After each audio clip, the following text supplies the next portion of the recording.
Yeah. So, good afternoon, everyone. I want to welcome you to this ITIF debate on the role of surveillance cameras. I'm Rob Atkinson, president of ITIF, and really have a great set of debaters today. This issue obviously was front and center after the tragedy of the bombings in Boston, where video cameras certainly played a role there. So I'm actually just going to turn it over to our moderator, Carrie Johnson.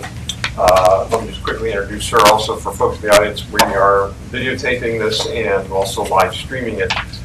Carrie is the justice correspondent for the Washington desk for Public Radio. She covers a wide variety of stories on justice issues. And prior to coming to NPR in 2010, she worked at the Washington Post for 10 years, where she closely observed the FBI, Justice Department, and related issues. Outside her role at NPR, she moderates panels at legal panels of groups like the ABA, the National Association of Criminal Defense Lawyers, and others. So we're really honored to have someone who is such an expert on this issue to join us today. So, Karen. Thank you so much. It's a pleasure to be here, and thank you to the Information Technology and Innovation Foundation. It's my pleasure to, you should know better, microphones. It's my pleasure to be here today and to introduce our panelists. There's going to be a lively back and forth, but we'll leave 20-25 minutes at the end of the event for your questions and answers, so be thinking about those now. First of all, I'd like to introduce Daniel Castro, who's a senior analyst at ITIF. He specializes in information technology policy, including health IT, data privacy, e-commerce, e-government, electronic voting, information security, and accessibility. Before joining ITIF, Dan worked as an IT analyst at the Government Accountability Office, where he audited management controls inside the government. He's also worked at Forrester. Did I make that up? No, that was Julian. Sorry. And he's a graduate of Georgetown University and Carnegie Mellon as well. To my far left is Paul Rosenzweig, who's the founder of Red Branch Law and Consulting, a Homeland Security consulting company, and senior advisor to the Chertoff Group. Paul formerly served as Deputy Assistant Secretary for Policy in the Department of Homeland Security. He's a distinguished visiting fellow at the Homeland Security Studies and Analysis Institute, and he also has several relationships with local universities and organizations, including George Washington University, National Defense University, and he's a visiting fellow at the Heritage Foundation as well. To my right is Jay Stanley. He's a senior policy analyst at the American Civil Liberties Union, or the ACLU.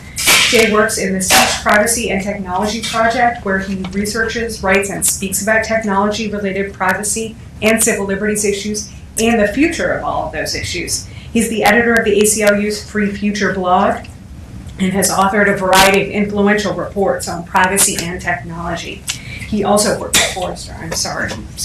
And finally, at the end of the panel is Julian Sanchez. He's a research fellow at the Cato Institute. He studies issues at the very busy intersection of technology, privacy, and civil liberties, with a special focus on national security surveillance. He came to Cato from a career in journalism, covering many of these same issues. He was a Washington editor for the technology news site Ars Technica, a blogger for The Economist, and an editor for Reason Magazine.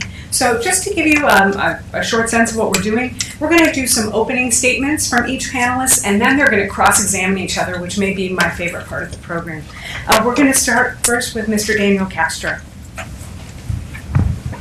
Thank you, Carrie. And thanks to my panelists for agreeing to do this debate today. I think it'll be fun. Let me start with a story. Earlier this year in Philadelphia, there was a woman who was waiting for a subway. It was the middle of the afternoon. She was in Chinatown, and there was no one else on the platform except for one man who walked up to her and asked her for the time, and then he grabbed her by the neck, punched her repeatedly in the face, threw her onto the tracks, and then fled, taking her cell phone. Now, there were no other people around, so there were no witnesses.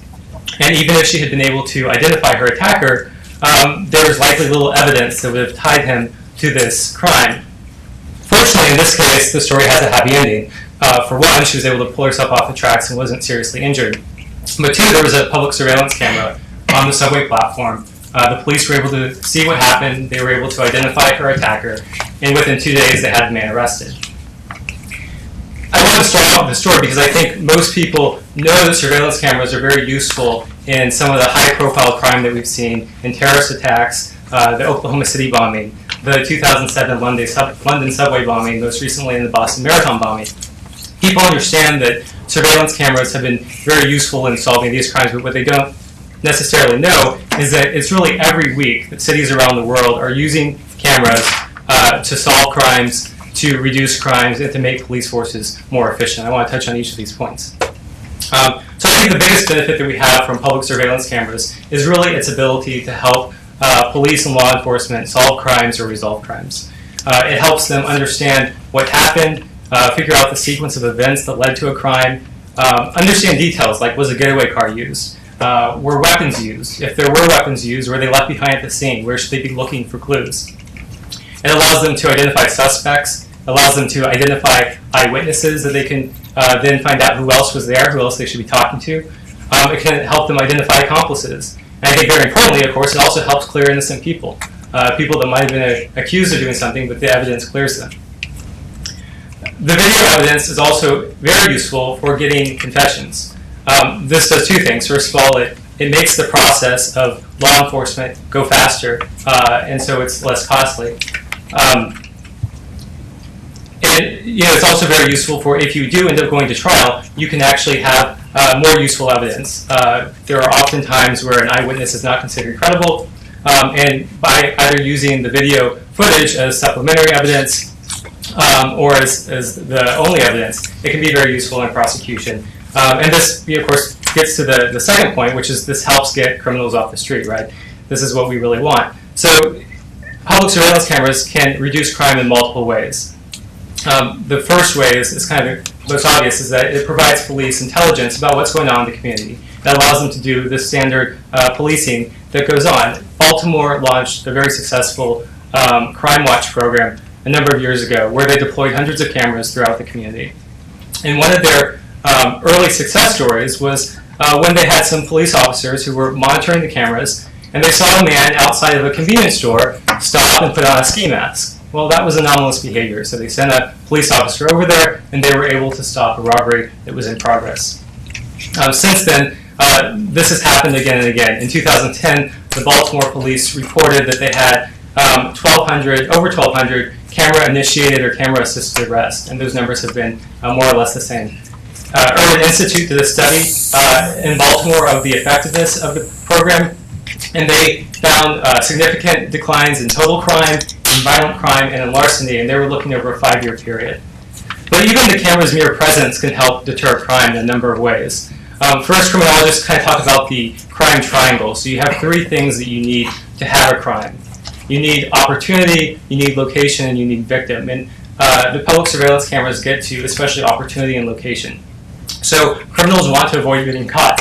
They want to avoid being publicly shamed if they are caught by having their deeds caught on camera. It also helps people feel safe. If you're walking down the street, you feel better if there is a police officer there. What this means is that in some high crime areas, people naturally avoid these areas. That encourages more crime because there's no witnesses, there's no one around. What we found is with public surveillance cameras, that can encourage people to go back out into the community, and it can reduce crime through that way as well. And finally, just the presence of a camera reminds people that there is crime in the world, that they should be vigilant, that they should lock their door, they should be aware of their surroundings, and this is important too. There have been many implementations of public surveillance cameras that have been implemented in different cities. And the evidence, there have been lots of evaluations of these implementations. What I think is interesting is in 2008, there was a meta-analysis done of basically 10 to 15 years worth of programs that had been done. And they found that overall, on average, the reduction in crime in cities was about 7% from the use of public surveillance cameras. And the impact was even significantly stronger in certain types of deployment. So if you look at things like using public surveillance cameras for transit, using it in parking lots, this was much higher. It was about 25% and 50% respectively. And as I said, this was over a long period of time. Many of these studies are from the 90s, and we've actually seen improvement in the effectiveness of the deployments over time because naturally different departments have learned how to deploy these better. The third real benefit is that public surveillance cameras help make policing more efficient. Using cameras is basically letting police do what they were doing before, but do it better. It's considered a force multiplier. It's a technology that allows one police officer to monitor multiple locations at the same time. This is a cost savings because police forces can reduce their labor cost, and then you can either reallocate these resources somewhere else, or you can return the money saved to the taxpayer. The Urban Institute did a study in Chicago on the effectiveness of the public surveillance cameras that were implemented there.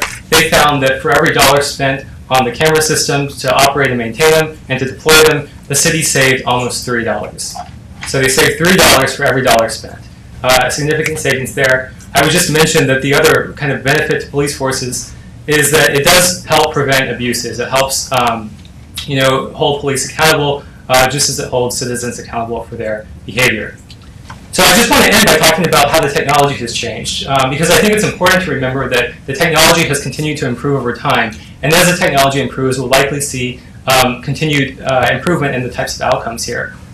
One change that we've seen is a move from analog tapes to digital video recorders. This has cut the cost of deployments down. We've seen better cameras that have better resolution, that have better visibility at night, that can provide better coverage. This makes them more useful in investigations. This makes them more useful for prosecuting criminals. We have network cameras. This allows for centralized viewing. This allows for centralized storage, and again, it cuts down the cost. We have digital video search capabilities. This makes it much faster to find the footage that you need. And this is one of the high labor costs involved when you want to find something. We have better video analytics, so you can actually log anonymous behavior automatically. We can also integrate video cameras with other types of technology that are being deployed in the communities, such as gunshot locator systems. So what this means is if a shot is fired in the city, you can use the cameras to provide real-time intelligence to first responders before they get there. That keeps them safer and allows them to respond more effectively. And finally, we can also use wireless networks that are now prevalent. This allows faster redeployment in changing conditions. So just kind of in summary, I think the point is, whether you're interested in reducing crime, saving lives, or saving taxpayer money, it just makes sense to be using public surveillance technology. Thanks, Dan. We're going to head now to Jay Stanley of the ACLU, who I think may have some counterpoints to your presentation. I might. Oh, you can't. There are none. And this might, okay, here we go. Thank you very much, and thanks for inviting me to participate in this debate. I think what this debate about is not whether a camera can ever do good and whether any camera anywhere ever does good. I mean, first of all, we don't disagree with that, and second of all, that that horse has left the barn. In any case, we do have cameras throughout our society to a certain degree. The way I view it, the real public policy debates before Americans now is, number one, do we want to allow ourselves to drift towards pervasive mass surveillance using surveillance cameras? And number two, should our government be pushing us in that direction with hundreds of millions of dollars in funds and so forth, which is what's happening. So I guess I want to make just three basic points here. Number one, the benefits of the cameras are exaggerated. Number two, the dangers of conferring the considerable powers upon the government that cameras, consist of are significant. And number three, the potential for chilling effects here and deep effects on our public life is very real. Cameras, so to the first point, the benefits being exaggerated. Clearly, cameras don't stop terrorist attacks. They didn't stop Boston, they didn't stop the Times Square attempted car bombing, they didn't stop London, Madrid. Clearly, they can have forensic value after the fact, and clearly that can be valuable in, for example, stopping somebody from carrying out a second attack. But that said, it's not a silver bullet that people often imagine it to be. In the Times Square example, for example, there were 82 cameras in Times Square, and none of them were helpful in identifying the perpetrator. The way he was identified was through old-fashioned law enforcement work, the kind of law enforcement work that doesn't, produce video that shows up on television. Despite that, in fact, the video leads that they had actually sent the police down several wrong trails, some wild goose chases, and caused innocent people to be interrogated by the police. Despite that, the NYPD went ahead with plans to invest $110 million in surveillance cameras in Midtown Manhattan. We see that DHS has put hundreds of millions of dollars, I think 300 million at one point was the figure that I saw, in grants to localities for surveillance cameras. So we're talking about very large sums of money, and the question is what are the benefits we're getting for that?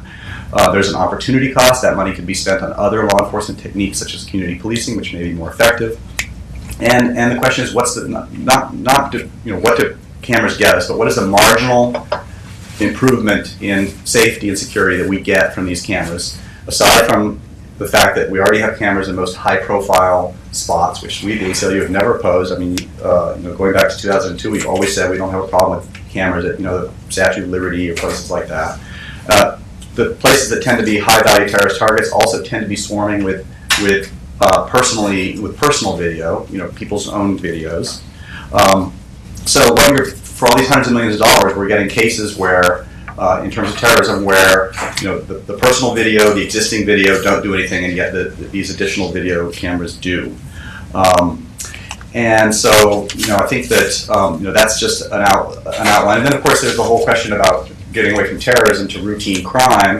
And it's actually surprising how difficult criminologists have found it to find strong effects on crime.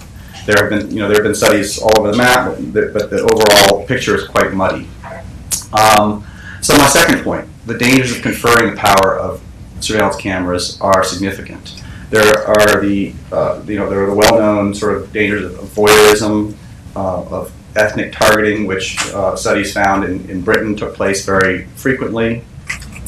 There's the potential for abuse. We've seen police officers use police databases for stalking former spouses and their new boyfriends and people they got in traffic altercations with and so forth. There are plenty of examples of that. There's the New York City police helicopter, which was supposedly watching a protest and swung its camera over and videotaped using night vision a couple making love on a dark balcony rooftop who had no idea that anybody could see them and kept the camera trained on there for 20, 30 minutes. And then when the only reason we know about that is because the footage happened to come out in the course of litigation over the protest. And when it came out, the NYPD was completely unapologetic about it, said that they were doing their job. And of course, aside from these sort of abuses by, you could call them police bad apples, there's the larger context of abuse. The fact that, in the Cold War, we saw COINTELPRO, where there was a mass pattern of police abuse and surveillance for political purposes. I'm just going to read a little excerpt from a conclusion by the Church Committee which investigated it. The government has swept in vast amounts of information about the personal lives of American citizens.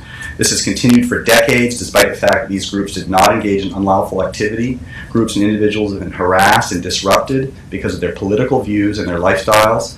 Unsavory and vicious tactics have been employed, including anonymous attempts to break up marriages, disrupt meetings, ostracize persons from the professions, and provoke target groups into rivalries that might result in deaths. Now, you could say that's ancient history, but I would argue that these kind of patterns, first of all, they extended for decades before the decade in which COINTELPRO came out, going back to the teens and 20s at least.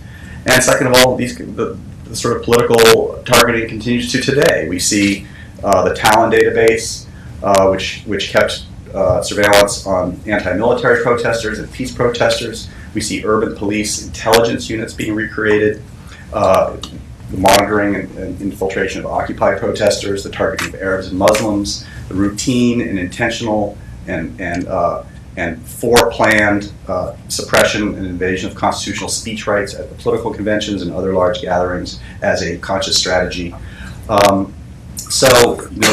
This enormous power that we're conferring by creating a network of pervasive video cameras is taking place in a context where we need to be very, very careful about giving that kind of power to the government. Security agencies are bureaucracies as well, and there's sort of a mindless character to bureaucracies that will inevitably push the use of surveillance cameras deeper into our lives. I think this was highlighted by a New York Times article a couple of weeks ago about the U.S. Anti-Doping Agency, which showed up at the U.S. Championship for ice fishing, in which individuals sat around in ice trying to catch the biggest fish, and they gave them drug tests. And this is a perfect example of how a mindless bureaucracy pushes its power beyond any kind of common sense or reason. And it was quite a funny article. So that's the second point. My third point is that the chilling effects are very real. I mean, this is a subtle argument, and it's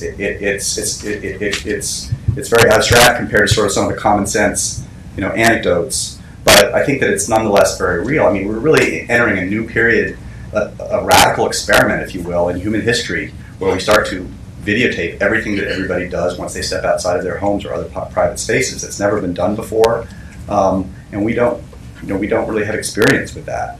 There's a rich body of social science research that shows that people alter their behavior, adhere more strictly to social norms, and feel more compelled to follow rules very strictly when they're being watched, when they perceive they're being watched. They experience public self-awareness. And that obviously can be a good thing if you have a particular situation where there's a lot of crime or what have you. But how far do we want to push that exactly? Daniel mentioned, searching for anomalous behavior. Do we really want anybody who exhibits anomalous behavior in public to find themselves being interrogated by a police officer? Aside from the chilling effects on political behavior, that could convey a certain conformism and stultedness and formality in American life. If you go to some certain Scandinavian countries, they will stand if it says don't walk on a very small road at 3 in the morning when there isn't a car for 2 miles away, and they will stand and they won't cross it. Americans have always been a more freewheeling people, and I think that's a good thing. That's something that's a healthy thing in American culture. And how far do we want to go in allowing our sort of the suppression of that? So. I'm going to just make one final point, which is that I think that, and it's actually goes back to what I said about the effectiveness in some ways, but and that is I think that our perception, as we make the judgments, the costs versus the benefits here, all of our perceptions are somewhat warped, and they are warped because the thing about video cameras is they create video, and video gets on television, and television is how we judge things. So when the investigators investigating the Times Square bombing, found the VIN number on the bottom of the engine block and used that to investigate the automobile and who it was purchased from, and started interviewing the woman who sold it to him and so forth, that didn't create video. That didn't show up in the nightly news. Whenever you have a crime that is solved by video, the video shows up on the nightly news. The video is used in television crime dramas because video produces video. And so I think that there is a distorting effect in how we make these judgments. So, I have much more to talk about, so many things I could say, but I'll leave it, so I don't take it more than my time. We turn now to Paul Rosenzweig, who perhaps has some thoughts about the mindless bureaucracy and the stultification of American behavior. I believe in the mindless bureaucracy, having been a part of it. First, I want to begin by welcoming Jay to the group of us who oppose the Europeanization of America, and I'm sure that you will soon join us against the socialist policies and all that sort of stuff, right? And you're going to join the right thing. But that having been said, I begin by agreeing to some degree with Jay that the question really is one of cost-benefit analysis, and that this is actually an empirical question. I think that when you take that perspective, the first thing you have to do is realize that there's a fundamental contradiction in the viewpoint of opponents of surveillance cameras, which is a reflection, to be fair, about a fundamental contradiction on the other side, of my side, but I think it's more prominent on that side, which is as follows. The premise is that pervasive surveillance stultifies or changes human behavior if it's good human behavior of the sort that Jay would want to foster, but that it does not, or that there is no evidence that it actually deters adverse criminal behavior. So in other words, we want to say that the panopticon effect only works in one direction against positive risk-taking by the American public in crossing the streets, but not in terms of deterring criminal behavior. That, it seems to me, is a fundamental premise that we ought to accept, that cameras do indeed change behavior, and they change criminal behavior, and they also change non-criminal behavior. The question is whether or not we want to accept that.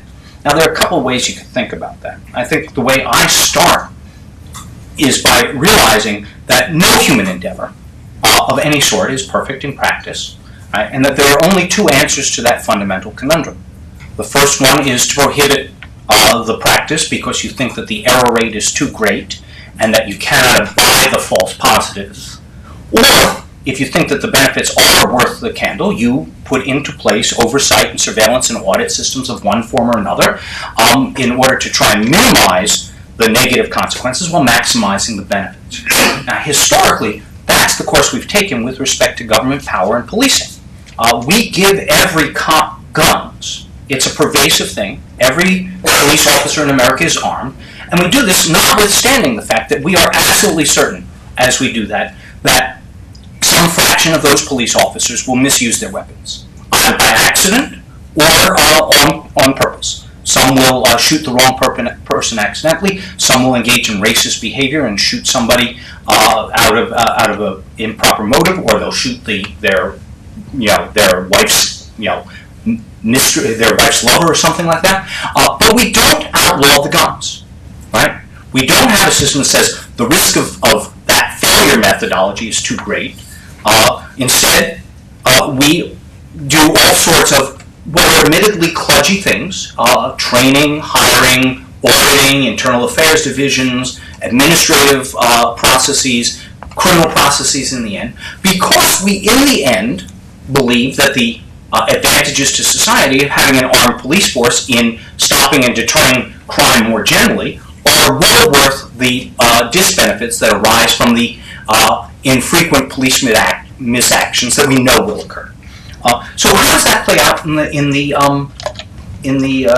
surveillance camera space? I tried to do a little research. It's remarkably hard to get a fixed number of how many property crimes there are in America in a given year.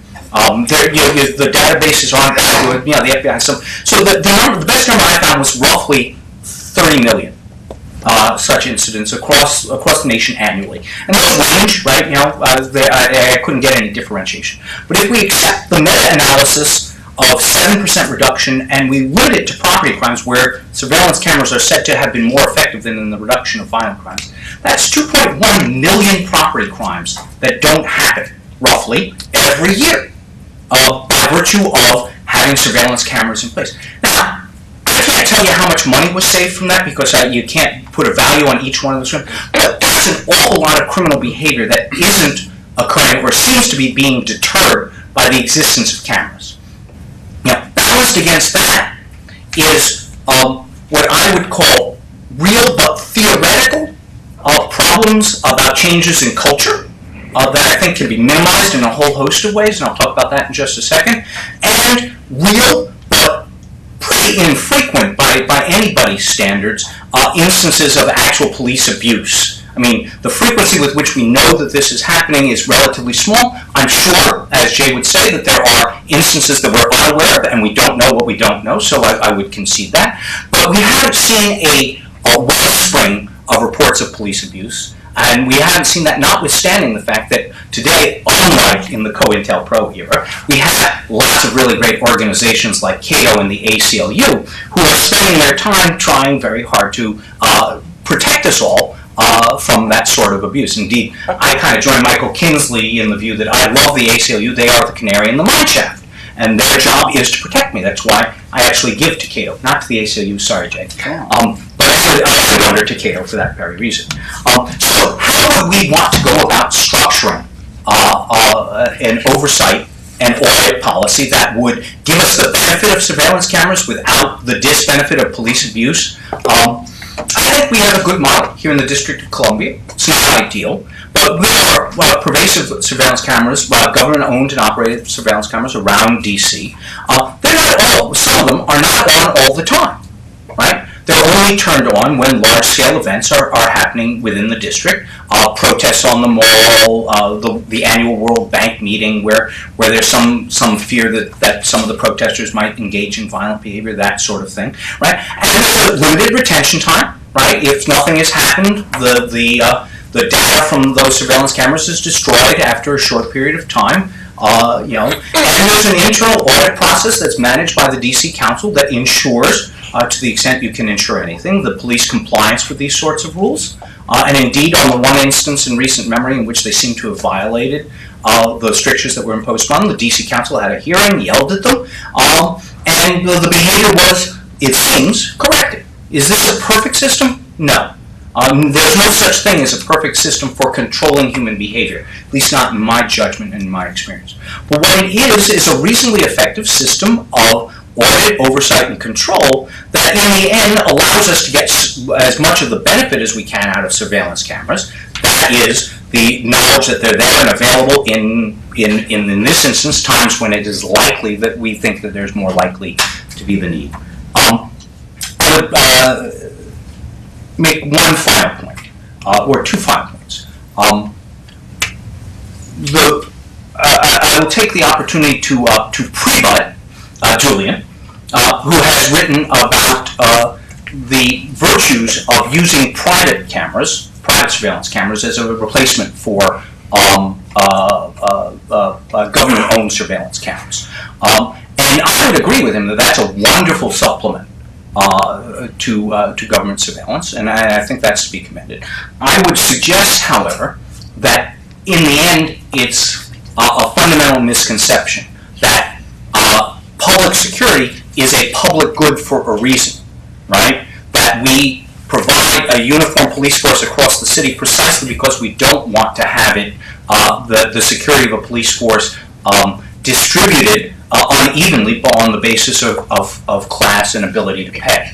And if we rely on private security cameras and only private security cameras for their criminal deterrence effects, the natural consequence of that will be prevalence of private security cameras with whatever deterrent effect they have in areas where more well-to-do engage in commerce, and much less frequently in the poorest neighborhoods in this city or in this country that are the most likely to be in need of that kind of deterrent effect in many instances, since that's where much of the prevalence of crime is. And the final point I would make, which would be to almost echo something that Daniel ended with, is you can't sweep back the tide, right? I saw the other day a new product called Mimoto, which is going to be a half-inch square wearable camera, video camera that will be taking pictures and not wiping them after 30 days, but uploading to the cloud for permanent storage. And Google Glass, is going to have live video on your face. So that's obviously not government surveillance, but whether you like it or not, the technology of more pervasive surveillance is coming. So to my mind, the question is not whether or not we can, like King Canute, try and sweep back the tide of technological change, but whether or not we're going to get inside the radius of the technology curve and try and begin the process of thinking about the right ways to limit, restrict, audit, and oversee the deployment of these tools so that we can get as much of the benefit as we can with as little of the disbenefit, as little of the cost as we can manage. And I'll end there. Okay, we turn now to Julian Sanchez, who's going to be the cleanup hitter, and I know he's not going to go light on Paul just because Paul is donating money to the Cato Institute.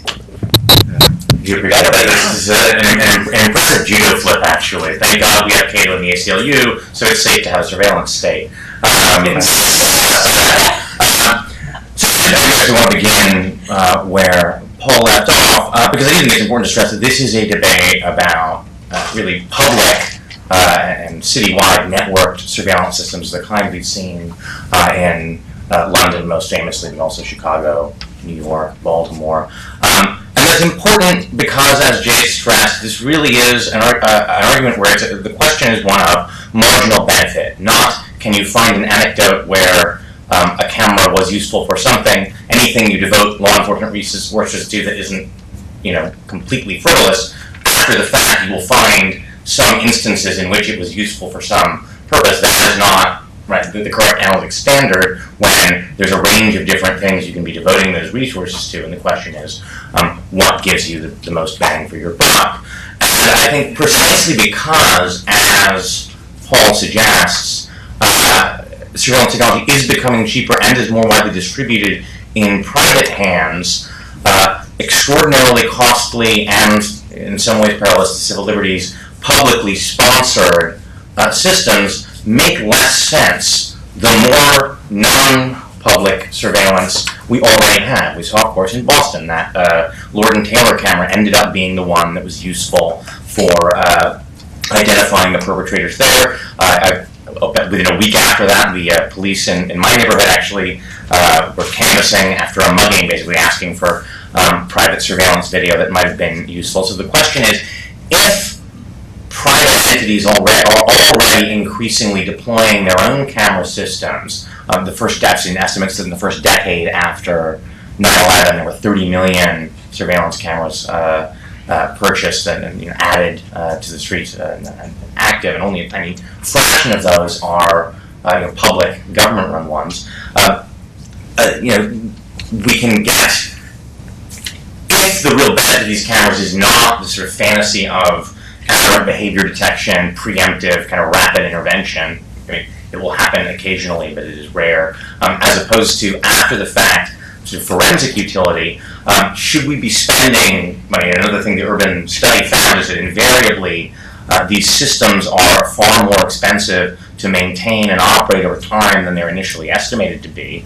Can we get that benefit without having the public bear those costs and without the potential risks to civil liberties that are entailed? And I want to point out that there is a significant difference between dispersed centers of surveillance that are individually localized, that is to say the relative sort of risk to civil liberties of non-networked, individually operated cameras that are capturing a delimited area and usually wiping the footage every few days, as opposed to a kind of centralized, centrally monitored system where it's essentially at their discretion how long material is kept, but also where as face recognition technologies improve, we see the potential for tracking of individuals across long periods of time across an entire city, which is the kind of surveillance that in United States v. Jones,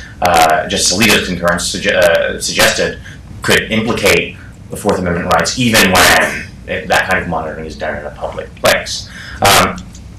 As that technology becomes cheaper, becomes more pervasive, and certainly as people begin, in fact, wearing cameras, the marginal benefit of having a camera on a lamppost is going to start seeming implausible to be more effective than other things that government is in a unique position to do, like provide public lighting, gunshot detection systems, of the kind that Dan mentioned. Other things that private entities aren't doing, and that also, incidentally, nobody thinks pose any serious risk to civil liberties. The one place you do see, kind of plausible real benefits from the publicly operated cameras are precisely in places where, in essence, a private owner of a piece of property would also almost certainly have their own cameras, but because the government is the owner, they're sort of the only one that can have the camera. So we're talking here about enclosed parking lots and transit systems like subway platforms that are operated by the government. So if anyone's going to have a camera there,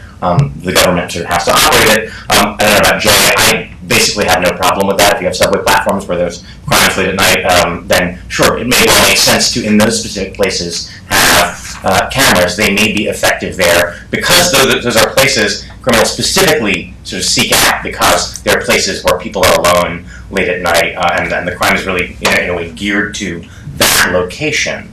But that's not, I think, something that supports the case for these broader citywide networks, especially because to the extent you see positive results in the empirical work that's done, it does tend to be so highly concentrated in areas like that. The urban study that they mentioned is something of an outlier. I mean, it found positive results in Baltimore and Chicago, not really in DC, but even in the places where it found benefits, they were highly sort of erratic. Some neighborhoods had large benefits, some had very little at all. And research has been done, commissioned by the Home Office in the UK. That's sort of the longest running case study, but also in Los Angeles, in San Francisco, in New York, have had a lot of trouble finding a visible benefit. And so given that the costs, even just in monetary terms, are obviously quite substantial, I think it's just dangerous to be misled by concentrated benefits of a very specific kind into thinking that in general we've proven the efficacy of citywide camera networks. I don't think that's been proven at all. again, the question we should be asking is not, does a camera ever create a benefit? It's, given all the things you can be doing, many of which are cheaper, many of which have no civil liberties downside, why is this? Why are we first moving to the solution that does sort of have these civil liberties concerns? I wonder whether it isn't because we have gotten so accustomed to talking about trade-offs between privacy and security that we almost just don't feel secure. We don't feel like a solution can be very effective if it doesn't in some way give us a creepy feeling or make us feel like our privacy is diminished. Other solutions that don't have that downside feel like an all creme brulee diet. It just seems like unless there's some pain involved, we can't really be getting the benefit. And just the final point I'd make is that we should be thinking not just in terms of localized benefits or potential for abuse of the kind of small bore kind, the cops looking in your window, bad though that would be. I think we should be thinking in terms of what Bruce Schneider calls civic hygiene, which is to say, don't just think about whether you are solving a near-term security problem, but whether you are creating a long-term architecture that you would be uncomfortable seeing fall into the hands of an authoritarian regime of the kind we certainly hope will not rise to power, but it is not an impossible occurrence. Certainly, in the wake of the kind of terrorist attacks that prompts calls for this kind of surveillance architecture. Is it an architecture you are willing to risk being available to that kind of regime should it ever arise? And I think that is something that weighs very heavily in the downside of these public, networked, centralized systems when we have so many other ways to get the same benefits without creating those risks. Thank you. If I could just control my mic, sorry. So now we're going to begin my favorite part of this program. We're going to do 2 cross-examination periods in which first, Jay is going to cross-examine Daniel about his position. And then next we're going to turn to Paul, who's going to cross-examine Julian. I do not have a whistle. I am wearing black and white. I will be a little bit generous if you're in the middle of making a point, but we're going to keep this to about 15 minutes. And for starters, Jay. Okay, thank you. I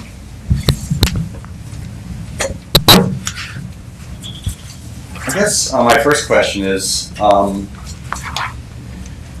does it worry you at all to think about the advanced analytics that can be attached to cameras? The fact that, one of the things that you said was that, that cameras can act as a multiplier effect for police force because a single officer can monitor multiple areas. I think that one of the problem with that is that studies have shown that people sort of watching video screens is completely ineffective because they get bored after about 12 minutes and pretty much stop watching them, which is why video cameras are not really very effective for sort of real-time monitoring. Of course, the solution to that is analytics, or the solution that's being sold and proposed. And so we have cameras with analytics being put on them with extremely powerful zoom lenses, pan, tilt, and zoom capability, night vision, face recognition, which is a form of analytics, and behavior detection. Are you fine with all that being put on every camera so that it can zoom in on your every pimple and track you around, identify your face, find out that you are you, know exactly where you are when, and so forth? Do you have any hesitation about that? Yeah, so I think I would say in general, no. I mean, what we're looking at is police using technology to be more efficient, right? So when you bring up analytics, I mean, to me, that says that actually talks to substantial progress that we've seen in criminology, where police forces now use things like city stats to really do targeted policing, data-driven policing, and that's shown to be much more effective. That's what we want. We want our police forces to put their resources where they can be effective. And so, whether it's using analytics from video or using analytics from, crime maps with little pins put in the map, which is what they did in the past, or using other types of reports, I think that's exactly what we want. Now, you talked about a few other things. You talked about, police, getting bored. I think police get bored anyway going out there. What you're seeing is that they're able to do more. They're able to monitor multiple locations. They're able to put their resources and their attention on high crime areas. As Paul mentioned earlier, I mean, with DC, where they're sometimes turning on certain cameras, you can do that if you know that this is a street corner where we've seen a lot of crime in the past few weeks, and we want to put attention there. We can use, the pan tilt zoom cameras. I think, people think that this is kind of some fancy technology. That's a pan tilt zoom camera right up there that we're webcasting with. It's a normal camera. It allows you to actually see what you want to see. I think that's a good thing. I mean, to say that we would want to use cameras that you couldn't see what you wanted to see would just not make any sense. Facial recognition, I think, is something that's a long ways off. Certainly, if we're talking about facial recognition to identify suspects, so if we're trying to identify, who's this person and we're doing some kind of targeted surveillance, I think that makes sense. That's what police officers are doing anyway. This is helping with that process. So overall, no, I think all of these technologies are getting us to be more efficient. So if there's a network of cameras, they all have face recognition, they all log your location and time, and that system exists in a density such that basically the police later on could carry out retroactive surveillance of you or anybody. Not just you, but people maybe who are political activists on one side of the spectrum or the other, and basically anybody. And can find out, every place you've been, every doctor you've visited, and what their specialty is, and what houses of worship you go to, and what political organizations you go to, and what sexually oriented establishments you might visit, and who your friends are. And don't you think that's a problem? Don't you think that's too much power to give to the government? Well, first of all, I think if you wanted to do that type of surveillance, you wouldn't do it through video. You'd do it through something else. You could, right now with your cell phone, you can track where people are going. And that's a much more pervasive form of surveillance if you wanted to do the kind of location-based surveillance that we're going to have. The question you're really asking is, do we want to have controls on abuses of this technology? And yes, we do want to have controls. In fact, most of the deployments always come with a set of guidelines by which these camera systems are going to be operated. There have been best practices put out, and these are continually being developed as the technology changes. We shouldn't say that because future technology might be abused, we can't make any progress with using better technology. Would you have a problem with the government installing a camera in everybody's bedroom and the video footage not being watched by anybody because there's lots of controls on them, so that the camera is only watched if there's suspicion that maybe, for example, as in the Cleveland case, you're harboring a kidnapped victim, or that you're plotting a bomb and you're building a pressure cooker in your bedroom? I mean, the police could definitely solve crimes with that kind of system. If we have the proper controls in place, then none of the rest of us need worry. Would you be comfortable with that? And if not, why not? Yeah, well, I think the difference is that we're talking about public surveillance cameras. We're talking about cameras that are being deployed in the public space where they're seeing things that police officers are seeing already. They're allowing police officers to do what they were doing before more efficiently. I think that gets to an important difference between our positions, which is the question of whether we in fact have any privacy in public. And I think that that we would say there are important dimensions in which we do have privacy, even though we are in public.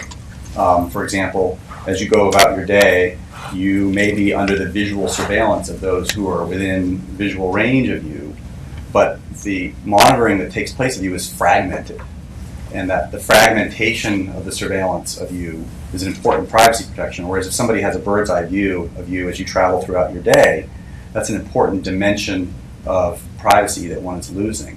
So I think that's one point. And then I guess another question would be, would you have any problem with audio, if all the cameras had audio on them? So to your first point, the kind of pervasive surveillance, I think it's important to note very clearly that that's not what we're talking about right now. I mean, we're talking about using using cameras to video record in public in ways that are not creating this kind of massive database of everyone's location. So I just want to be clear, when what we're talking about right now is not that. And what people have been objecting to routinely over the past 10 years has not been this other thing. It's been even just putting a camera out there on the street corner to watch someone committing a crime. So I just want to make sure we're perfectly clear on that. To your second question about audio, I mean, there are a number of laws that prevent audio recording along with video in public. You support those laws? Yes, in general, yes. I think I came from Texas where you were allowed to do some of it. And so I grew up knowing that it could be recorded. But, you know, I think in general when you're in public, there are some expectations. That said, right now I can walk around with an audio recorder. You know, we have one right here. It's tiny. I could have it in my shirt, and I could record lots of conversations, even in private places. Now, if I did something that was abusive with that, you would have the right to take action in many states. And I think, you know, those are the kinds of conversations we can have about, you know, how do you respect people's privacy, where do you draw lines? But that's very different than saying, do we want to have a camera on the street corner where we have lots of crime? So you think that you have a problem with pervasive audio surveillance, but not pervasive video surveillance? Yes, because I think there's a difference in expectation. When I'm walking down the street, I don't hear conversations around me unless I'm very close. I think it's different with video because you are seeing things around you. I think that, but what you're talking about is the different levels of privacy that we have in public. I think that the ability to walk down the street with another person and have an intimate conversation because you can visually see that nobody is near you is an important element of privacy that we have even though we're in public. And I'll note that it's being challenged because buses and other places want to put audio recording on. But I think that the ability to walk around throughout one's day without leaving a trail in video databases is another important privacy thing. But so have you compared the effectiveness of cameras as anti-crime tool? Well, two questions. Number one, are you mainly interested in the ability of cameras as it seems as though you're not really focused on terrorism, but on sort of everyday crimes. And number two, in terms of the everyday crimes, have you compared their effectiveness to other methods for reducing crime? I mean, are there studies that show that the comparative studies that show research that cameras are actually better dollar for dollar than other crime? Yeah, so I mean, I think when you look at surveillance cameras, you want to look, what are the net benefits, what are the net costs? That's how you should look at it. So some of it will be terrorism. Most of it will be... But I'm talking about something else different, which is not just the net benefits and costs of the cameras, but the comparative costs, the opportunity costs for how they compare to other ways of spending the money that one could spend it on, such as putting more actual police officers who can actually stop a crime from happening instead of just reporting it. Right, so virtually every implementation of surveillance cameras has not been done where people just stick cameras out there and hope something good happens. There's always changes that go along with this. So there's changes in policeman enforcement strategies. There's changes in community engagement. So there's and this is one of the problems with evaluations of these programs. And this is a problem just in general with any kind of public policy study. It's a little messy, right? So when you look at these studies, you do see that there are net positive benefits in many implementations. In some cases, you're seeing that they're more than paying for themselves. So when you're talking about, is it better than something else? Well, if at the end of implementing this, you actually have a larger budget, then it doesn't really matter because you can still put additional resources somewhere else. You haven't cost the city anything. Okay, last question on this side. We're going to start round two. Paul is going to cross-examine Julian for 17 minutes. Boy, wow. Action. I've been waiting for this one, Joe. A few kind of set of questions. Just I want to make sure that we have a baseline for the discussion.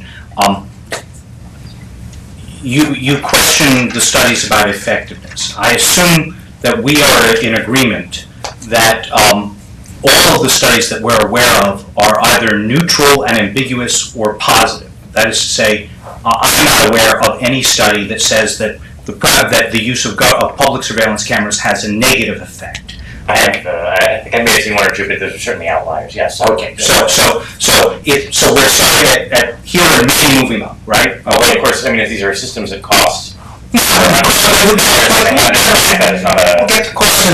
I'm just looking. Yeah, you better put that closer to you. So I just want to make sure, and I assume we're also in agreement that at least anecdotally, right, cameras are useful in some instances for solving crimes that would otherwise not have been solvable. The counterfactual is typically difficult to ascertain, right? So you always will have a story that means sort of everything is in the last place you look, because when you find it, you stop looking. So you should be just a little bit cautious about an anecdote that ends with the camera being what is used to solve the crime, because if they have their own camera, it means, for example, at that point they can stop asking for other private cameras that may have recorded the same footage, using other methods to get the data they've gotten from the camera. So I'd be cautious about the counterfactual, even in the cases where plausibly the camera is the unique kind of factor that makes the crime solvable. Again, if you spend money on more foot patrols, more cops on the beat, some of those cops will solve crimes. Looking kind of retrospectively and saying, are there anecdotal instances of success, I think is a poor way to evaluate the effectiveness of a tool. Well, that's the skeptic's answer, which doesn't actually address the question, which is, do you doubt that there are instances? I do not doubt that there are instances in which there is utility to a camera. That's a useful piece. So then, the main thrust of your argument, as I took it, was that this was an inefficient and unwise way to spend money. You just returned to that in our discussion here. How else would you invest the money? Take that same money, what else would you put it in? Well, so we've mentioned several things. So actually, a lot of things that are done often in tandem with the cameras, and it's somewhat hard to disentangle what the component of the benefit is when benefits are found. But better street lighting, more cops on the beat, the gunshot detection systems that Dan mentioned, better engagement with private operators of camera. You can imagine maybe tax incentives to the extent there's a public good aspect to the private operation of cameras to encourage that. There's a whole universe of initiatives that are floated to as crime reduction measures, many of which are effective. We end up debating the ones again that sort of are creepy and invasive because they're controversial. So they get, I think, disproportionate attention relative to sort of more boring. I mean, it's effectively like TSA screening versus reinforced cockpit doors, right? The thing, besides the success of the initial attack, that I think most guarantees that we will never see another 9/11 is the relatively inexpensive and kind of privacy utterly neutral reinforcement of cockpit doors. The thing we end up focusing on is the much more visible and intrusive, pat downs and naked scanning machines. When they're sexy, but not necessarily the most effective measure, because in a sense, the most effective thing is kind of boring and uncontroversial. Okay. Well, you certainly won't get me to defend the naked machine, so I'm not going to say that. But what you've posited is an empirical question, right? Which is the most effective expenditure of funds. Daniel cited a study, and I accepted at face value that for every $1 spent on cameras, the city saved roughly $3. So I have two questions for you. One, do you have reason to doubt that kind of econometric study? And second, with respect to the other opportunities that you've offered us, better lighting, et cetera, are there any studies you cite that would actually demonstrate that those are in fact better and more effective investments of resources?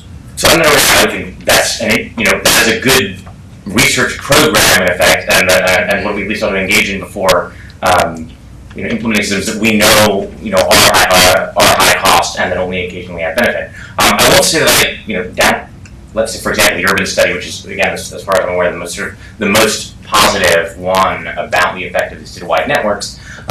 It's not that I doubt that particular study as such, but rather that if you look at a range of studies that have been done in different cities, what you see is results ranging from some positive benefit to no real discernible benefit at all. And so given the sort of high inconstancy and the low level of, I think, confidence we can have in the results we're seeing in any particular city or the estimate of the relative benefit there, that it just seems premature to seize on the handful of positive results as establishing that this is a model for other cities.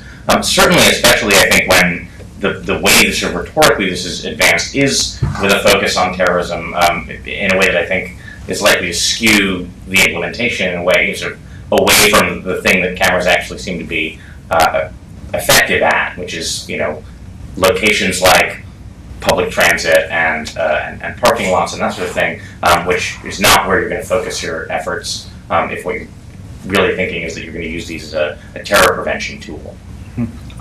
I have one last question, but I want it to be the last question. So tell me when I have my last question This is again. it. Oh, this is it. Oh no, I had two more. Okay, but so we'll stop with this last question, and just so maybe an interesting point of agreement. So you've said it now twice. So I'm assuming from what I hear from you that you have no objection at all, theoretically, to the government use of public surveillance cameras in public structures. No, right. We're talking about places where the government is effectively the property owner, where any private property owner would have their own camera in that location, and is the government is the only one that can do it. Yeah. I'll ask Jay. Is that your view too in the ACU? We don't have a problem with spot cameras in particular places where they, there is good reason to think that they will provide a real concrete benefit. So schools. Well, maybe in certain spots in school. We don't want pervasive surveillance in schools. I think that Julian, schools. I think the same. Same as the case. I mean, where's the reason? Public structures. Meaning, I mean, like the parking lot. Sure. Okay. Government building. Yeah, we're not defending the no cameras ever anywhere position. Okay. In a situation where a similarly situated private owner would have a camera, I don't think it's. This actually, I will end with a rhetorical point, which is this actually reminds me of those wonderful maps about how you can't get across the city carrying a gun because of the 1,000 foot within a radius of a school or within a radius of a public building or another protected space. If you give away the public structures, you'll probably cover, 60-70% of the city already, anywhere except the pure residential areas, which of course is will again leave probably the poor who can't afford their private cameras on the wrong end of this stick. Well, there. So when you're talking about public structures, the courthouse, in a lot of cases we're talking about cameras either inside or really kind of focused on the entryway. Put it this way, if that were the case, we wouldn't need to spend hundreds of millions of dollars on these pervasive citywide networks, because it would already, in a sense, be achieved through the surveillance cameras that are installed on public structures, just as a kind of localized security measure. The other point I'd make is that, again, even the most positive studies, and it really, you do need to stress, if nothing else, the extent to which the urban study they're focusing so heavily on is really the most positive in a whole big universe of studies, and shouldn't be considered sort of the unique and final word. But one of the points they do make is that the places where cameras are effective or seem to be effective when publicly operated, basically downtowns, not really residential areas, are exactly the same places where you would expect to have the most non-networked private commercial cameras. And so the places where you are not likely to get those cameras, this is the class disparity he's worried about, are also the places where the public cameras seem to be a lot less effective. This was the point in the program where I was going to ask some probing questions, but I want to leave plenty of time for you all. So I'm going to call for closing statements, brief closing statements from each side, but I'm hoping at some point in the closing statement somebody can address on both sides, or at least one of the sides, the whole issue of accountability mechanisms. We've talked about audits, we've talked about the DC Council having a hearing, we've talked about the prospect of civil litigation. All those things may not give many people comfort, in part because audits, city councils, and civil litigation take a long time and don't always find the facts. So I'm hoping we can talk a little bit about accountability mechanisms since we're in this space. Yeah, so first I just I want to bring back to the very first point that Jay made, which was the same point I made, which is that these cameras work. There hasn't been disagreement that cameras work in many of these cases. And then there's a little bit of sleight of hand on this side where they said, well, there's some cases where it doesn't work. Okay, I mean, what's really interesting, I have a paper in the back there. They mentioned the Urban Institute study, which looked at a number of things. Looked at DC as well, and they say it didn't work as well in DC. But it worked really well in Baltimore and Chicago. But the reason it didn't work in DC is because they had listened to some of the privacy advocates who said, put in all these controls so that we couldn't actually have an effective camera system. So when we talk about having, safeguards, we do want them, but we don't want them to, negate the utility of these systems. And so I think it's actually very clear when you look at the evidence that these camera systems can be implemented successfully. And so the goal of other cities should be to replicate the best practices that we've developed over the last 10 to 15 years. So you can implement them continuously so that they are cost effective, so that the police forces become more efficient, so that they deter crime.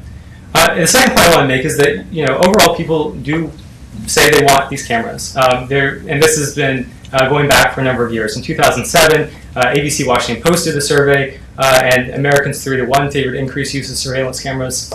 This was done again just a couple of months ago. New York Times CBS News poll showed that 78% of Americans favored surveillance cameras. And the reason I think is very clear. People generally want surveillance cameras because they give them benefits. If your car is vandalized and you come out of a restaurant, you're going to really hope there was a camera there recording this. If you're falsely accused of a crime, you're going to wish there was a surveillance camera. Pretty much the only time you don't want a camera is if you're guilty of something.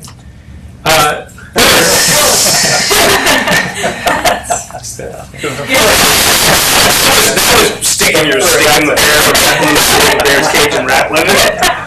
But I just want to get back to the last point about what we're really talking about here, because on this side we brought up a couple of points about kind of risk of chilling effect or other kinds of things, but we're really talking about what's the impact on crime, what's the impact on people's lives. And I just want to end with talking about the case of the DC sniper, because this was an event that was happening. The attacks were happening in public, and it took a long time to catch the people involved.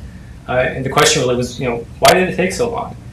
This was back in 2002. There weren't the cameras out there now that are there now, and the reason it took so long is because police spent most of their time looking for a white van. There was this, mysterious white van, and there's a lot of white vans out there. And they had all these eyewitnesses that said they saw this white van. Well, it turns out, eyewitnesses aren't that reliable.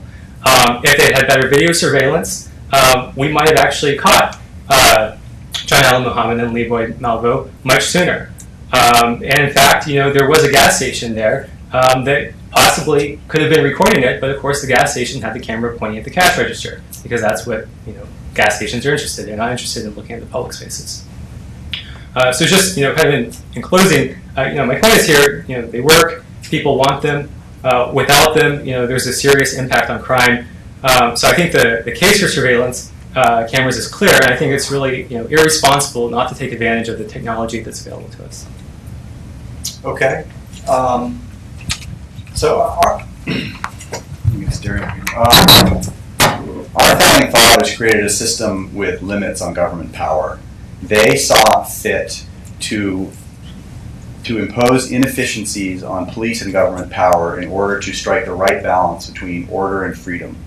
What we aim for in this country is ordered liberty, where we both have order and freedom, and sometimes we have to strike the right balance there. The Fourth Amendment and other parts of the Constitution expressed, and the founders in general expressed the view that the government should not be looking over all of our shoulders, literally or figuratively, unless it has specific, individualized suspicion that we are involved in wrongdoing. It should not record everything that all of us do in case we later turn out to be a wrongdoer. That is why we don't allow the government to carry out searches without a warrant, listen to our phone calls without a warrant, etc. When you say that, and I guess that I'm concerned that all the focus of your argument has been on the efficiency of law enforcement. Efficiency of law enforcement is definitely a social good, but it has to be balanced against the deeper values of our civilization, of freedom, of not being subject to overweening government surveillance. You say that cameras work. That statement is too simplistic. They work in some situations, they don't work in others. The studies, again, bears repeating. I mean, of 6 studies done in the U.S., the Urban Institute is pretty much the only one that found a significant benefit. There was one other one that did find some benefit in East Orange, New Jersey, but all the others found no benefit. Years-long San studies. Francisco? San Francisco. I just want to ask. Our study was one not finding a Okay. substantial benefit. Well, we're Yeah. not going to solve that. Studies, I mean, but I think that overall it's surprising that there's been such a weak finding for effectiveness. Clearly, they work for some things and they don't work for other things, but clearly there's more to the debate than simply police efficiency. It's important that we stand by our values. Cameras in isolation are much different than cameras that are A, networked, and that are B, run by the government. And finally, this idea that if you have nothing to hide, you don't need to worry. That if you are not a criminal, then you don't need to worry about cameras. You may not want the fact that you are on the way to see an abortionist or an Alzheimer's doctor or a cancer doctor or a lover or a friend or a mistress or you're going to a gay bar and you're in the closet. There are many things that are not illegal that people nonetheless do not want recorded and shared. When people know these things about you, it gives them power over you. And so I think that these are deeper values of our society that we need to keep in mind as we balance the practical considerations involved in cameras here. And I guess I just want to make one more point, which is sometimes you need to look at the people who are actually on the ground. And there was a thread about the Urban Institute study by Chicago police on a blog that was a discussion forum for Chicago cops. And the sentiment towards the study was uniformly negative among the police who were on that show. They were dismissive of it. They basically scoffed at the finding that cameras had any effect. These are the cops who are on the ground, who see what's going on. Just to pull one quote, go to the people who live right by those cameras and ask them, the people, if crime has gone down because of them. The overwhelming answer will be no. The censor who got the contract will tell the masses that it deters crime, and so will the political entity get the kickbacks. The people who have the cameras there, it's cheaper to provide a false sense of security, i.e. a camera, than a human being. So the people on the ground are that's another voice I wanted to bring into the conversation that's not been part of the conversation. Urban Institute experts or whatever, but the cops on the ground in Chicago, at least, were pretty uniformly of the view that it was not positive. But so there's my somewhat together conclusion. Thank you. Great, we have time for 2-3 questions. If you want to identify yourself and ask the question, thanks. Hugh Grindstaff. How many of the panel have been a victim of a violent crime? Was it on camera? No, I think there was as I recall, there was the Elks Lodge nearby may have had a camera, but it didn't catch the. I was marked right next to the Supreme Court 30 years ago. They didn't have a camera. But this morning, I got up and I walked to the Metro, past the Rockville Courthouse. Camera. I used my Metro card to get on the Metro. Data, digital acknowledgement that was there. I walked up on the platform. Camera. I got off at Farragut North. I walked over to CSIS. Camera. I walked out of CSIS. I went to Aban credit card. I walked out of Aban and camera. I got on the Metro bus. Camera. I walked this block and a half. I came in here. I came in downstairs. Camera. I walked in here. Camera. And unless you're using cash, people are going to know where you are. So once you submit yourself to the societal needs of using cash, going someplace, you're accepting the fact that you're going to be surveyed. I want to suggest that we tend to think about privacy exclusively in terms of this kind of binary between what is exposed and what is secret. this is out in public, therefore there's no privacy. This is what you do in your bedroom, therefore it's entirely private. And I think that is a mistake. I think that whether you want to call it privacy or something else, there is a practical dimension of our privacy as a function, not of exposure or simpliciter, but of the aggregability and searchability of the data about us. So, for example, you go to CVS and you buy a package of condoms. Later that evening, you go and have dinner with a date at a restaurant. Both of these things happen in public, are observed by many other people, but it is probably important to your level of comfort about these two public incidents that you do not think any one person, as opposed to anyone, is aggregating those data points. That the combination of them in a centralized way by a single entity makes all the difference. It's the difference between going around in public and being seen again by someone everywhere and being followed by someone everywhere. People feel very differently about that with good reason. I will just add quickly that I haven't been the victim of a property crime, and I had bicycles stolen from in front of the Metro in Clarendon, and there are cameras pointing in that direction from a DHS building that's nearby. Good luck in getting anybody to help me use that video to solve my crime, right? It didn't do me any good. It's all about So the question is, to whose benefit are these cameras being operated? And that is a detailed question. But I think that the incentives are all to increase the power of government and not necessarily to increase the power of individuals.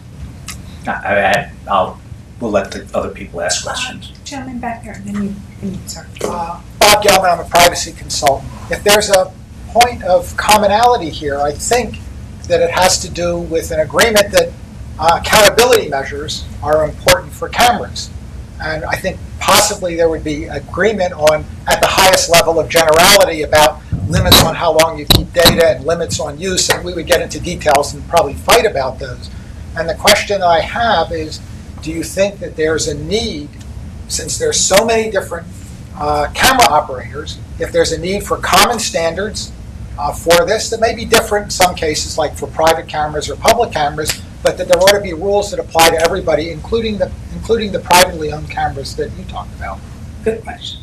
I'll take a swing at that one, because it's actually, I made that exact suggestion to the IACP, the International Association of Chiefs of Police, that there ought to be a best practices, a common standard. They just did that for the police use of drones, which seems to me a much less salient issue because there are a lot fewer of those around right now. I mean, there may be more coming in the future, and this is not a drone discussion here, but they went ahead and did that on something that is a relatively out there technology, and they don't, to my knowledge, have a kind of common set of standards, practices, fill in the blank, keep for a number of days, and then DC can do 30 and Chicago can do 60 if they want to. And I think that that's an extremely useful suggestion. It is exactly, from my perspective, the sort of thing that I would want. It would include prohibitions, do not use cameras for surveillance of First Amendment protected speech.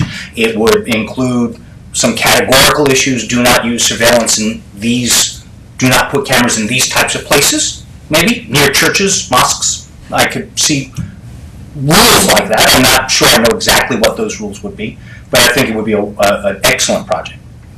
So, certainly, well, I think it would be probably impractical. I mean, certainly if you're talking about the kind of camera that you can buy for $100 and stick in your window because you want to, try and deter crime in your neighborhood, I think it's probably impractical to try and impose rules on anyone who installs a camera in their window in their home. Certainly, to the extent that I think we all agree that there will be some government-operated cameras, if nothing else, on subway platforms and in public buildings, you want rules that limit the retention and use. But the issue I have whenever people say, well, just impose safeguards, is that architectures are permanent and rules last as long as you are inclined to follow them. And so once the architecture is built, it is not revocable except at substantial cost. Rules can be ignored or superseded far more easily. Can I just respond to that? I mean, because this is the second time you said it, and I kind of let it pass the first time because it's not a debatable proposition, but it strikes me as so utterly implausible that the United States, with its panoply of laws, inspectors general, rules, regulations, privacy advocates like Bob, is going to sink into a system where the architecture is going to be any architecture of security we put in place, whether it's cameras or drones or anything you want, is going to be so wildly misused that we will sink into Stasi land. But how will we find out it's being widely used? You. That's your job. Yes, absolutely. In the 40 years since COINTELPRO, when we had a fundamental change in the nature of your job, right? Watergate changed the nature of your job. Watergate, name me one large-scale scandal that has not been exposed. I mean, obviously, you don't know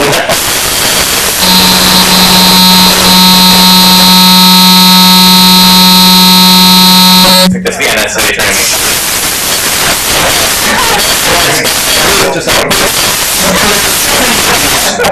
these instances that have been, if your plausible argument is that there's some secret architecture out there that we're unaware of today that is or is likely to actually take this data and pervasively misuse it for governmental purposes, and that we don't have structures in place that are powerfully likely to expose it and its malevolence, then I'm not in a position to argue against that, except to say that that's a remarkably dim view of the success of the American enterprise. I think we're not really talking about the federal government here. We're mostly talking about cities and municipalities. And I think you will see, if you for example, there was a report put out a couple months ago called Mapping Muslims, Muslim groups in New York City, talking about the effect on Muslim communities there of the pervasive surveillance, some of which involved cameras, some of which did not, and the chilling effects that had on that community. And in a sense, because I think Muslims are often sort of seen as at some remove from the mainstream of American society, maybe this is not something that the rest of us who are not in that community, attended to as a risk to us. But I found it really kind of heartbreaking reading, for example, that the Columbia University, the student Muslim group, had a meeting room where they had posted a sign saying, "We don't know who comes to these meetings. Please don't discuss anything politically controversial. We don't want trouble." I just found that dismaying and heartbreaking. And very often, things like this are exposed, proved not to be very useful, but years after the fact, when the harm is done. Which is another way of saying there's a lot of space between what our ideal is and some sort of fascist takeover of America, for America to become a much more chilled and monitored and ugly place. And I think that's part of what the debate is. I agree, but that's not the argument Julian's making. The argument Julian's making is that the architectures are themselves fundamentally so susceptible to abuse that they shouldn't be put into place, right? We need to take a couple more questions. You started. Yeah, just Tim Edgar with Brown University now. Good for you. So two questions. One is, it seems to me that private cameras and the aggregation of data from private cameras, both businesses and individuals, is at least, if not more important than the issue of cameras operated by public authorities. And I was wondering if anyone has thought about the ways in which that could have some oversight mechanisms or some controls. It seems if you don't address that, you've got you may be missing the boat a little bit in terms of focusing just on the public cameras. And then the second point is we may be we are facing serious cyber insecurity. So what about the dangers really to both private and public cameras, but having a networked surveillance architecture may be dangerous not just because it could be abused by the United States. It could be abused by anyone who can hack into that system. And that is not just the United States. That could be foreign governments. That could be criminal organizations. Has there been any attention paid to the dangers of the insecurity of that network surveillance system? We've learned from just yesterday's paper in the Washington Post that the Chinese were pretty effective in hacking into Google systems in order to figure out what at least that's the report from Ellen Nakashima's article. Do we to determine who the FBI was trying to surveil, who might be suspected of espionage?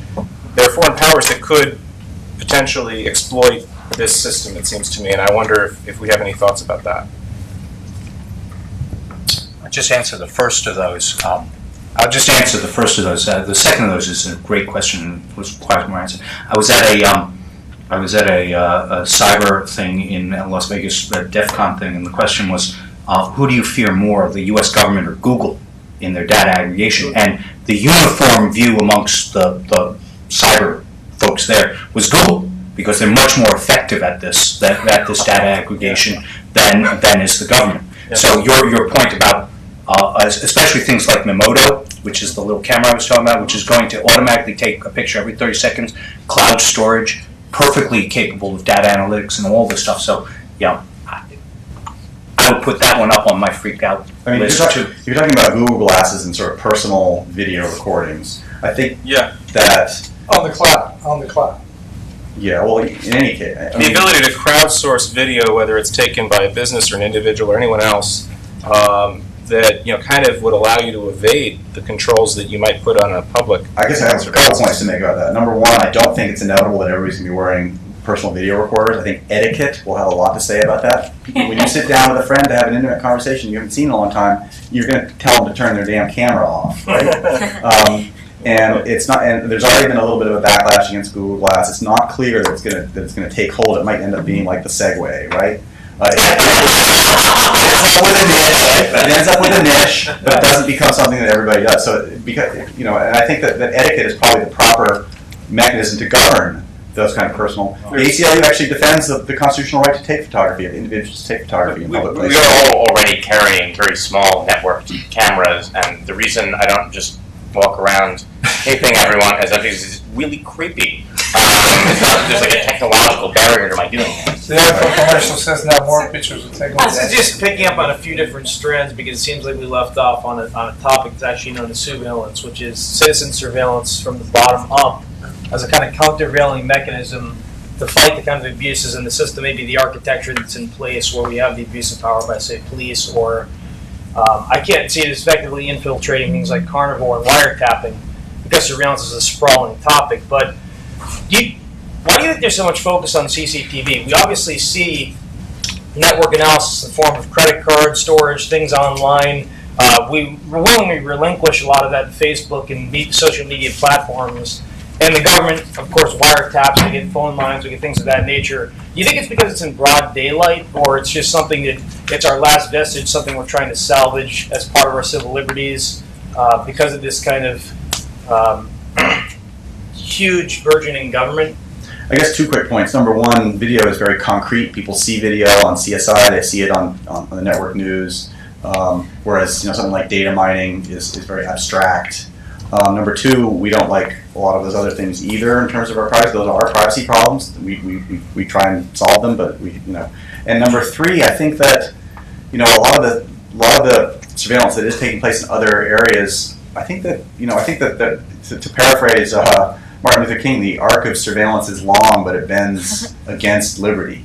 In other words, it takes we put up cameras. You walk through your day, there are all these cameras, but you don't really think about them. They don't really affect your life. They don't have negative consequences, so you don't really care. But I think over time, the fact that our public spaces have changed, that people will sometimes end up in the evening news picking their nose because they're in public or whatever, because something happened next to them, or the cameras, the abuses do take place. And we're very social animals. We're hardwired to be conscious of who is watching us and who is not at all times. And as the feeling that we're not being watched gradually is replaced by the awareness that we are in fact being watched, that will have effects. And again, it will be a gradual process. But that's what a lot of our concern is. Deer are just not neurologically wired to freeze when someone sells their clickstream records to Axiom. They're hardwired to freeze in headlights that look like eyes. We have an evolutionary heritage of literally gaze detection modules in our brains that just very viscerally react to the experience of physical observation by eyes in a way that they don't naturally respond to other kinds of surveillance. What do you, I just want to say that are you opposed to surveillance culture? Well, let me just say to the first part of your question. I mean, I think some of the opposition, which is, as I said, small when you look at the numbers, I think it's reactionary, and it's, I think, kind of, some people don't understand the technology. So I mean, we were here before that. Why don't we use better lighting? You know, better lighting is an invasion of privacy if you expected, you know, to be out in the dark and no one's seeing you. So, you know, where's the difference there? When we talk about chilling effects, you know, that there's this kind of sociological impact of having constant surveillance. You know, there's also a sociological impact of, you know, any technology, but in this case, there's also an impact of people walking around feeling safe. And so I think, you know, we're talking about, you know, different sides of this, but overall, I think it's just people getting used to the technology over time. We're used to lights, we'll be used to cameras. Thank you so much. Big round of applause for everybody on the panel.